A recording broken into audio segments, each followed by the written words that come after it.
say we don't love each other in South Carolina because y'all are squeezed in here really good. We love it.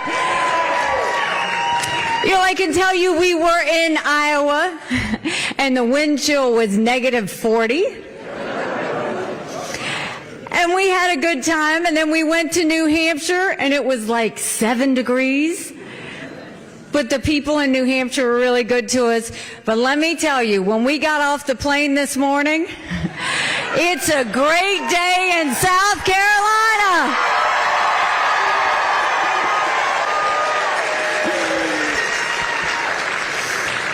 You know, we started this race. There were 14 people in the race. We had 2% in the polls, and we worked our way up. So we ended up in Iowa with 20 points. We came to New Hampshire and we had 40-something points. And so we were very excited last night because we saw that we had gone up 25 points in a month, and we were thrilled. So we got out there and we did our thing and we said what we had to say. And then Donald Trump got out there and just threw a temper tantrum. He pitched a fit. He was insulting. He was doing what he does, but I know that's what he does when he's insecure. I know that's what he does when he is threatened, and he should feel threatened, without a doubt.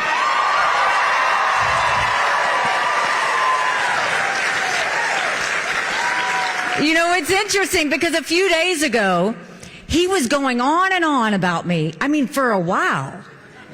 On and on about why I didn't send in security to the Capitol on January 6th.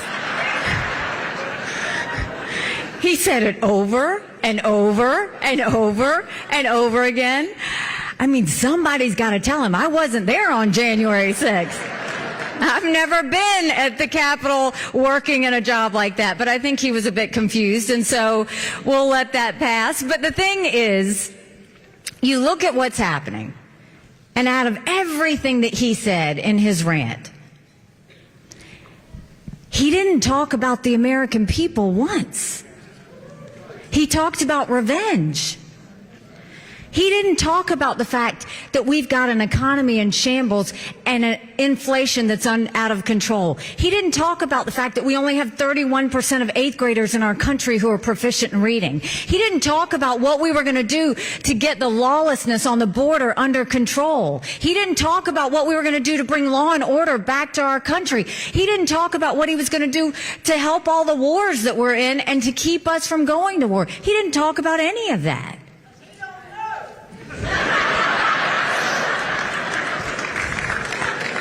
And so he'll go on, and, you know, even on that day where he was going on and on about January 6th, you know, we talked about, okay, he was having a moment, he was confused, but it also goes back to why I've continued to push for mental competency tests for anyone over the age of 75.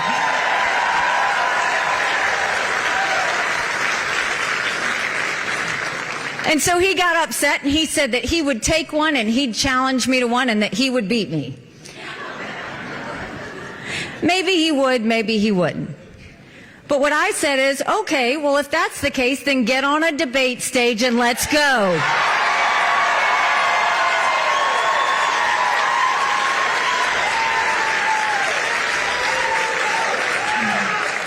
Bring it, Donald. Show me what you got.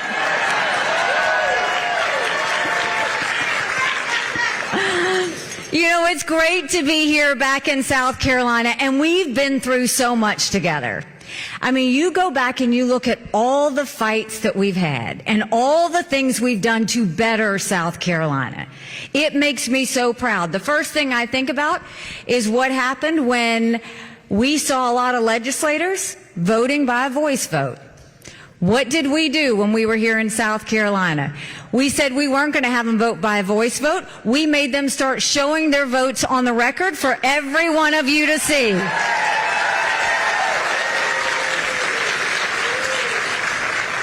We passed laws that made them show you how they made their income and disclose all the money that they had so that you could see that.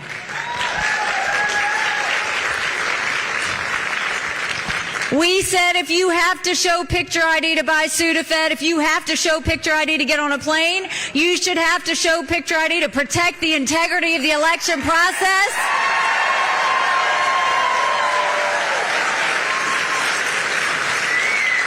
We passed voter ID in South Carolina. We went on and passed the toughest illegal immigration law in the country. President Obama sued us and we won.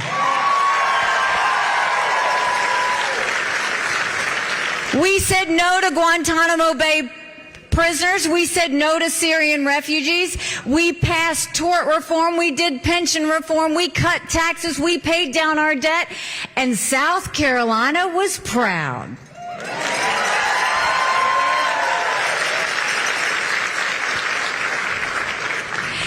We started building planes with Boeing. We build more BMWs than any place in the world. We brought in Mercedes-Benz. We brought in Volvo.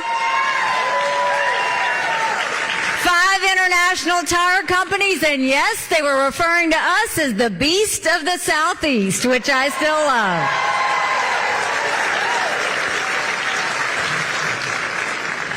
We brought that 11% down to 4%. We were union busters and said, don't come into this state. We went a step further and we said that we were going to start making South Carolina work again. We opened up industry. We opened up business. We started getting our kids back on track. There were so many things that we did together. And when you think about all of that, just think about if we can translate that over. We didn't just do those things that you typically do. We did some other things that were really special. We moved 35,000 people from welfare to work.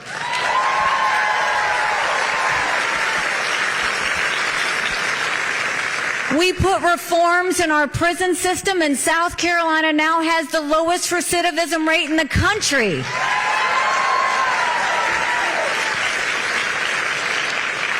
And by the time I left being governor, we were named the friendliest state in the country, the most patriotic state in the country,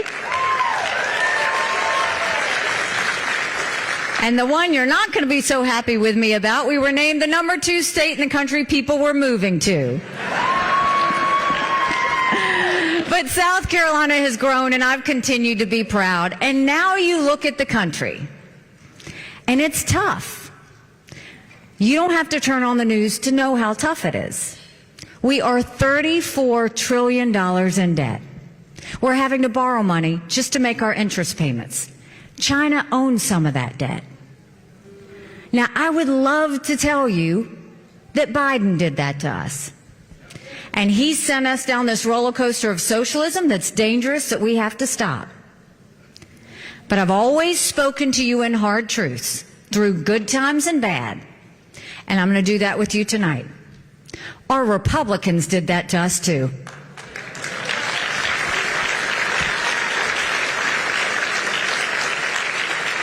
You go back and look at that $2.2 trillion COVID stimulus bill that they passed with no accountability. They expanded welfare that's now left us with 80 million Americans on Medicaid, 42 million Americans on food stamps. That's a third of our country. And did Republicans try and make it right? No. They doubled down and opened up earmarks for the first time in 10 years, passing through 7,000 of them last December. Want to know how they spent your money? $30 million on an honors college in Vermont. $10 million to tear down a hotel in Alaska. $7.5 million on a courthouse in Colorado. And the list goes on. In the 2024 appropriations budget, Republicans put in $7.4 billion worth of pet projects and earmarks. Democrats put in $2.8 billion. Now you tell me who the big spenders are.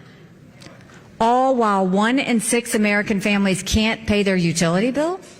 60% of Americans are living paycheck to paycheck. 50% of American families can't afford diapers. Homelessness is up 12%. 650,000 Americans are homeless. Something's got to give.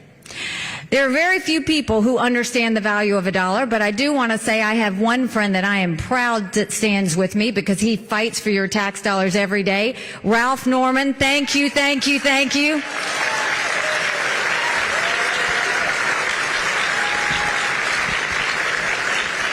He helped me fight the political elite at the State House. He's fought the political elite in Congress. Ralph, keep fighting. I'm coming, and we'll do it together.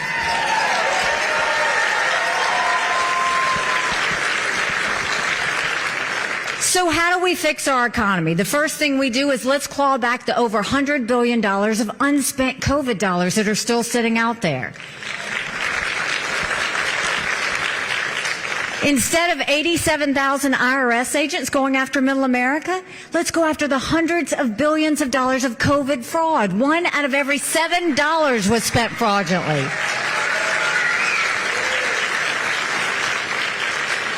If 8% of our budget is interest, quit borrowing. Cut up the credit cards. You have to balance a budget every day. I had to balance a budget as governor. Why is Congress the only group that refuses to balance a budget?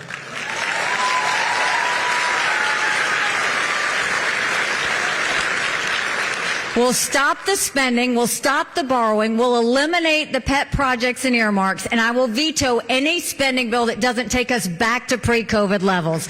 That will save us trillions.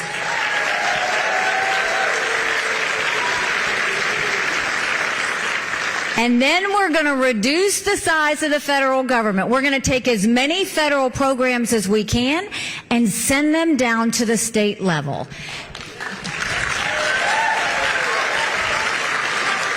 Think education, think healthcare, think welfare, think mental health. If we were to take those resources, cut the strings, and send them down to the states, those resources are better used when the people are involved in how they're functioning. And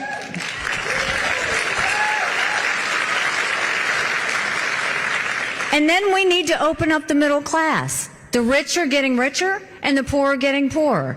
And so the way we're going to do that is we're going to eliminate the federal gas and diesel tax in this country. We're going to cut taxes on the middle class and simplify the brackets. And then we're going to make the small business tax cuts permanent. They made the corporate tax cuts permanent.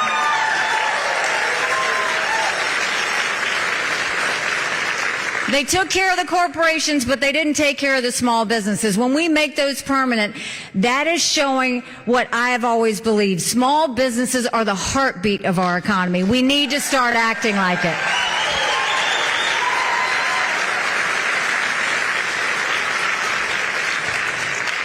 And when it comes to education, we knew in South Carolina if a child couldn't read by 3rd grade, they were 4 times less likely to graduate high school. So instead of pushing them forward, we started holding them back.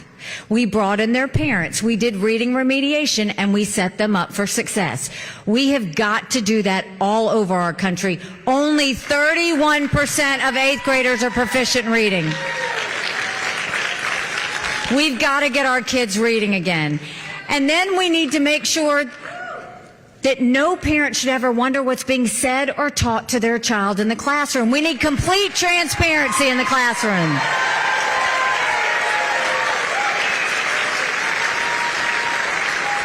We will put every curriculum online for every parent to see. And that goes back to the fact that parents have one job. And that's to make sure we do right by our parents. That's why every parent should be able to decide which mode of education or which school their child goes to.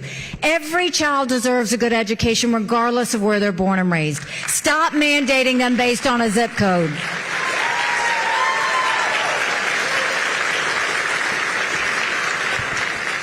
And then let's start building things across the country like we do in South Carolina by putting vocational classes back in the high schools.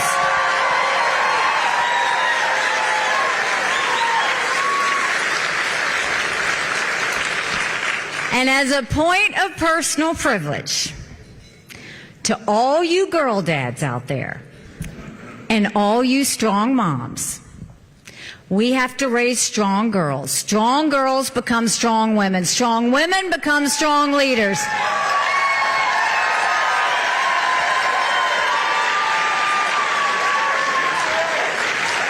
And none of that happens if you have biological boys playing in girls' sports. We've got to cut that out.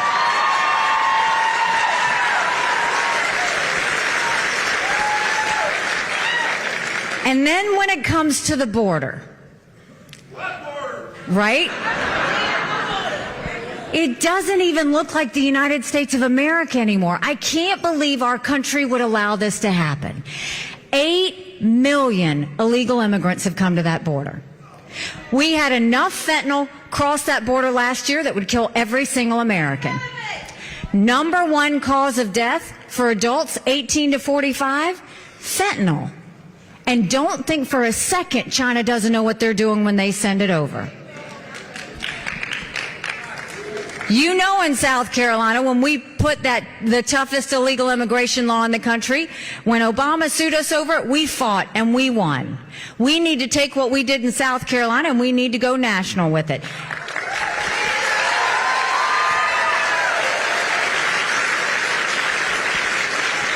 You don't just do a border wall. We'll do a national E-Verify program so every business has to prove that the people they hire are in this country legally.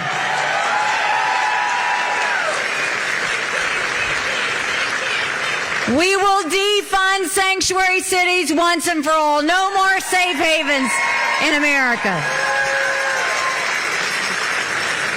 We'll put 25,000 Border Patrol and ICE agents on the ground and let them do their job. We'll go back to the Remain in Mexico policy so that no one even steps foot on U.S. soil. And instead of catch and release, we'll go to catch and deport. That is how we will take care of the border.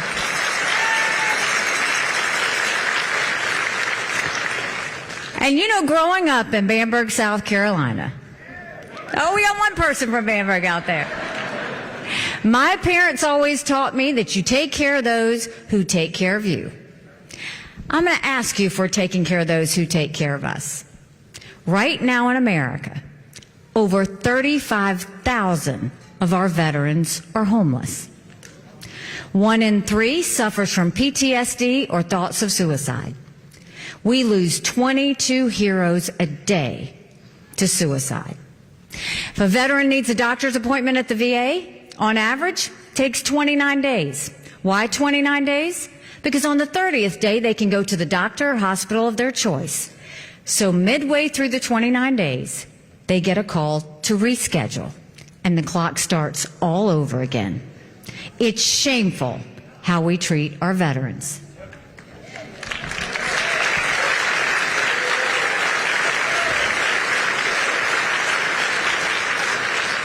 Now, you know I'm the proud wife of a combat veteran who served in Afghanistan.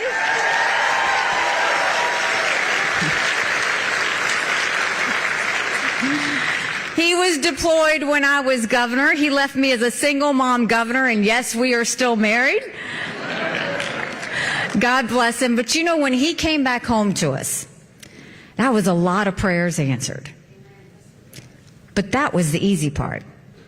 When we got home, life got hard. Michael couldn't hear loud noises. He couldn't be in crowds. Life had passed him by for the year that he was gone, and the transition was tough. We can't just love our men and women when they're gone. We got to love them when they come back home, too.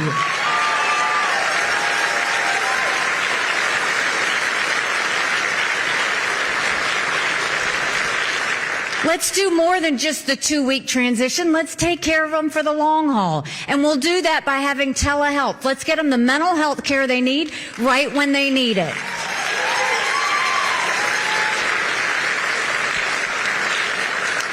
We'll let them go to the doctor or hospital of their choice. They've earned that right.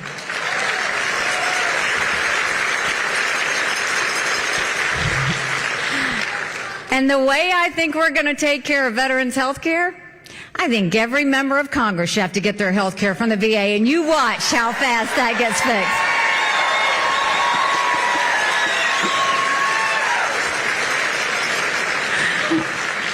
It'll be the best health care you've ever seen, guaranteed, if we do that. So we've talked about the domestic policies. Now let's talk about national security. The world is on fire, literally. You've got a war in Europe. You've got a war in the Middle East. You've got North Korea testing intercontinental ballistic missiles. You've got China on the march. But make no mistake, none of that would have happened had we not had that debacle in Afghanistan.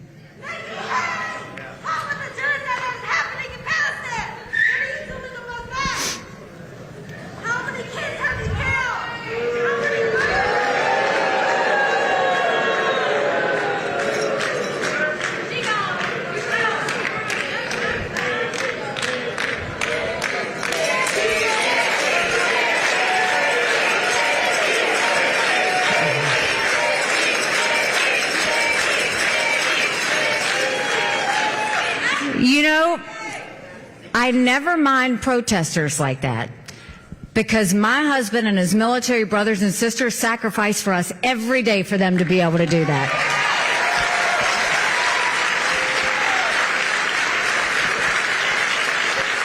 We are blessed to live in America. So the idea that Michael and his military brothers and sisters who served in Afghanistan had to watch us leave Bagram Air Force Base in the middle of the night without telling our allies who stood shoulder to shoulder with us for decades because we asked them to be there. Think about what that told our friends. More importantly, think about what that said to our enemies.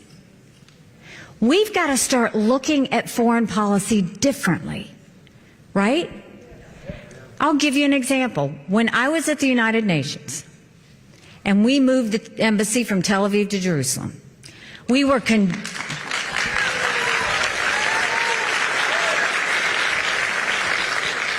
condemned by the entire world, and I was proud to take on that fight. But I was mad because America can put our embassy wherever we want. We have always put it in the capital of every country. Jerusalem is the capital of Israel, and we were acknowledging a truth.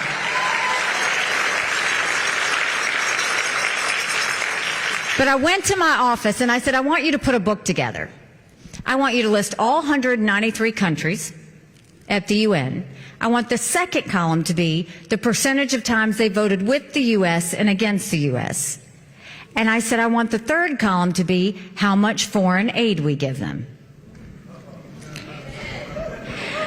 I took that book and I gave it to President Trump. He lost his mind. He's flipping pages. He's yelling out countries. And I said, look, I'm not saying we give foreign aid based on a percentage vote at the UN.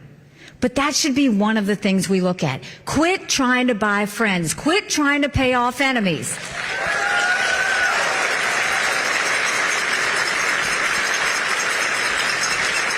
Do you know last year we gave $70 billion in foreign aid? Want to know who we gave it to? Iraq, that harbored terrorists that tried to kill our soldiers. Zimbabwe, the most anti-American African country there is. Belarus, who's holding hands with Russia as they invade Ukraine. Cuba, who we named a state sponsor of terrorism where they are now putting up a spy base with China. And the one that makes me sick to my stomach, we gave money to China. How weak do we look? When I am president, we will no longer give money to countries that hate America.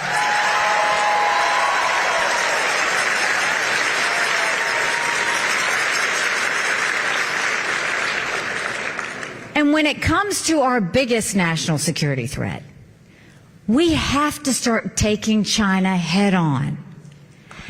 China's been planning war with us for years, and that's not me exaggerating. They're already here. They've already infiltrated our country. They have 400,000 acres of U.S. soil, most recently near Grand Forks Air Force Base, where our most sensitive drone technology is. They put millions of dollars into our universities, stealing our research, spreading Chinese propaganda. Everybody was upset about the Chinese spy balloon, right? I mean, we have beautiful beaches, but that is not why that spy balloon went over there. We now know that it connected with the internet company, picked up all that surveillance and sent it to China. But what about the fact that 90% of our law enforcement drones in America are Chinese? So think about the mini surveillance that's happening. There are Chinese police stations throughout our country. We've got a Chinese spy base that just went off our shores in Cuba. We've had more Americans die of fentanyl than the Iraq, Afghanistan, and Vietnam wars combined. 75,000 Americans last year alone. And China's building up their military at a scary pace. They now have 500 nuclear warheads. That's 100 more than they had last year. They have the largest naval fleet in the world. They have 370 ships. They'll have 400 ships in 2 years. We won't even have 350 ships in 2 decades. They're doing artificial intelligence. They're doing cyber. They're doing space. They're developing hypersonic missiles. We've barely gotten started. And now China's the lead developer of neurostrike weapons.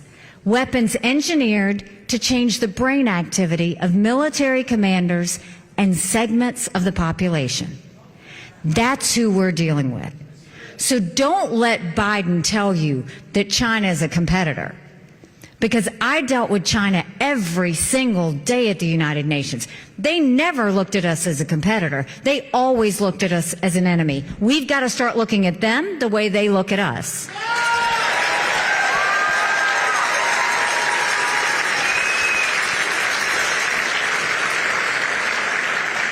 And the way we do that is we stop selling them any U.S. soil, and we take back the land they've already purchased.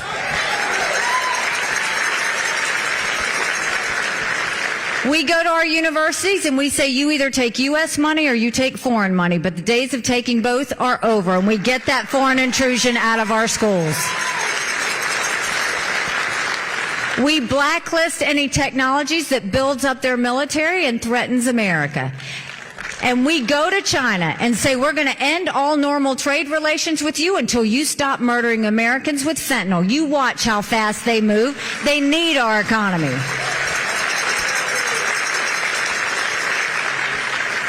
And then we build up our military. Strong militaries don't start wars. Strong militaries prevent wars.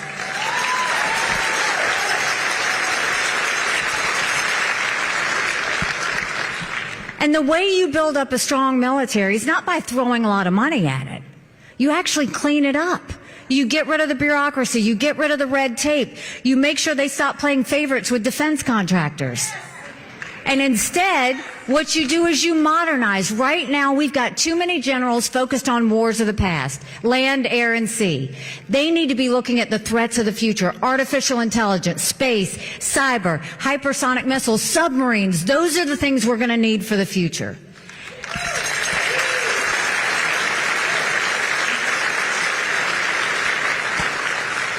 And when you think of national security, you have the backs of your friends, you call out your enemies, and your number one goal is always to prevent war, period.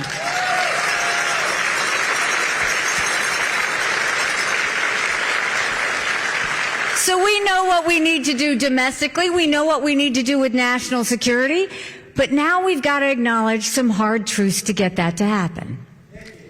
Republicans have lost the last 7 out of 8 popular votes for president. That is nothing to be proud of. We should want to win the majority of Americans.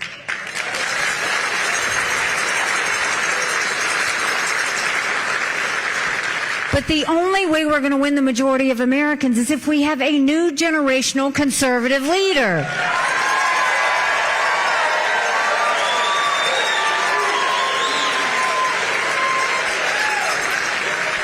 We have to leave the negativity and the baggage behind and focus on the solutions of the future. Now, here's another hard truth. I voted for Donald Trump twice. I was proud to serve America in his administration. I agree with a lot of his policies. But rightly or wrongly, chaos follows him. And y'all know I'm right. Chaos follows him.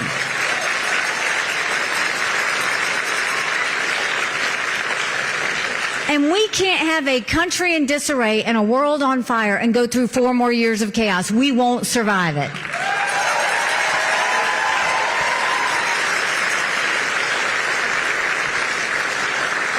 You don't defeat Democrat chaos with Republican chaos. And the other hard truth is, you can't fix anything if you don't win in November.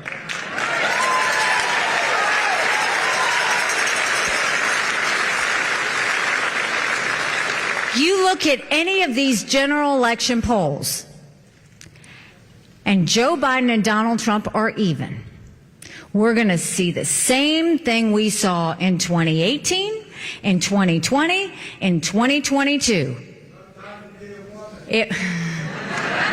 And that's a smart man right there.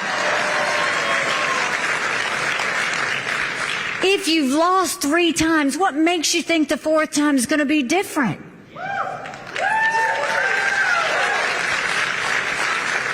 Now, I am in every one of those same general election polls, and I defeat Biden by up to 17 points.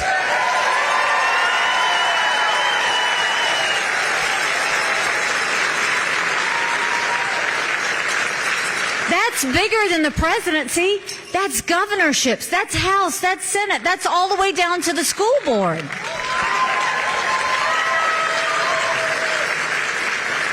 If we go into D.C. with a double-digit win, that is a mandate to stop the wasteful spending and get our economy back on track. That's a mandate to get our kids reading again and go back to the basics in education.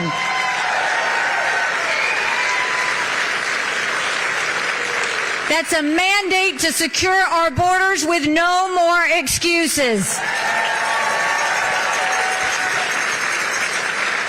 That's a mandate to have law and order back in our country, and that's a mandate for a strong America that we can be proud of. Don't you want that?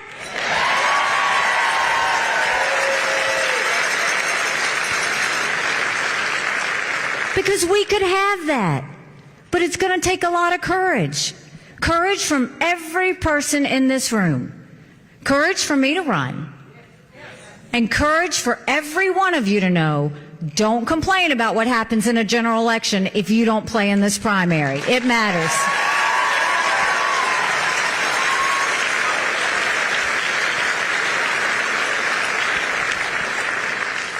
This is a choice between more of the same or going forward. More of the same is not just Joe Biden. More of the same is Joe Biden and Donald Trump. 70% of Americans have said they don't want another Donald Trump-Joe Biden rematch.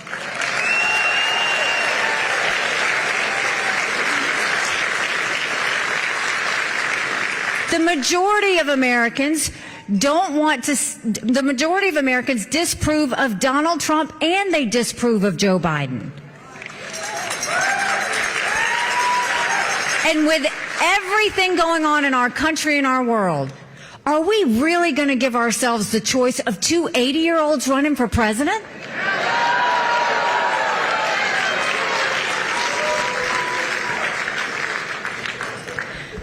Now, I have talked about mental competency tests for over the age of 75. The reason I do that is not out of being disrespectful. We all know 75-year-olds that can run circles around us. And then we know Joe Biden. We need to know that we've got people at the top of their game. These are people making decisions on our national security. These are people making decisions on the future of our economy. We've got to be smart about this. And both of those men have put us trillions of dollars in debt. Everybody talks about the economy that Donald Trump gave us. It was pretty good, right? But at what cost? He put us $8 trillion in debt in just 4 years. Our kids are never going to forgive them for that.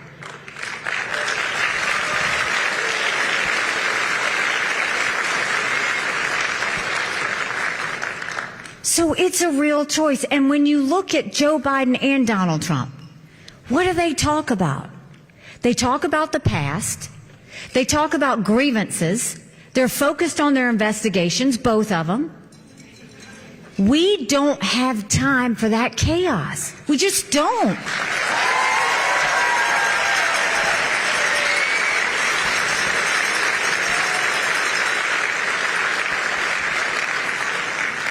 You know, the political elites in this state and around the country have said that we just need to let Donald Trump have this.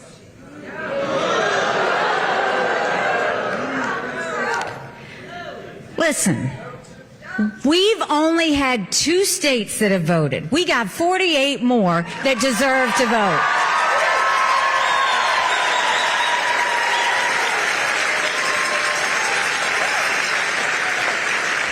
A presidential candidate has to get 1,215 delegates. Donald Trump has 32, and I have 17.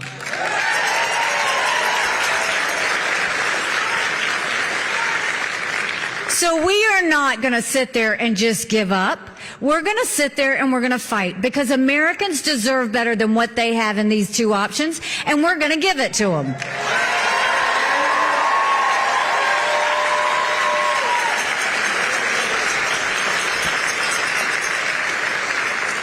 You know, 6 months ago, I dropped my husband Michael off at 4 a.m. for another year-long deployment. And I watched him and 230 soldiers pick up their 2 duffel bags of belongings to go to a country they'd never been, all in the name of protecting America.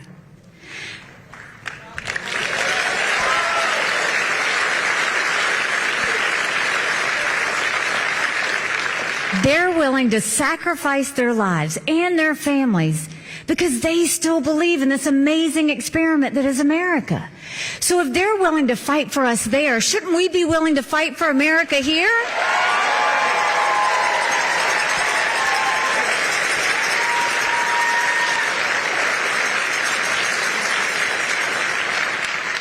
Because we have a country to save. You know, when I announced, they asked me why I was running. And I said, my parents came here 50 years ago to an America that was strong and proud and full of opportunities. I want them to know that country again. I'm doing this for Michael and his military brothers and sisters because they need to know their sacrifice matters. They need to know that we love our country.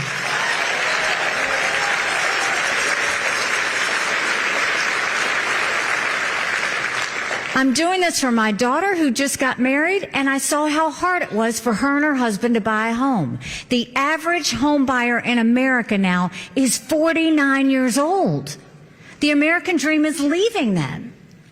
And I'm doing this for my son who's a senior in college.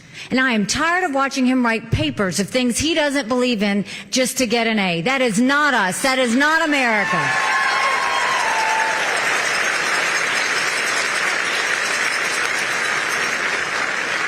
And for the first time, 81% of Americans don't think their kids are going to live as good of a life as we did. We can't be okay with that. I'm not okay with that. We do have a country to save. But I'll promise you this. You have been with me before. If you will join with me again, one last time, if you will go tell 10 people that we need them a month from today to vote in that primary, if you will go get your yard sign and go to NikkiHaley.com, do you know, by the way, that we have raised $1 million since I gave that speech last night online in small dollars?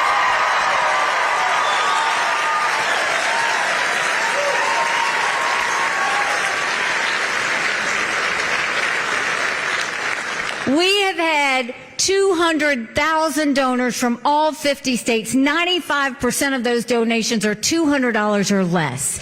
This is about real Americans.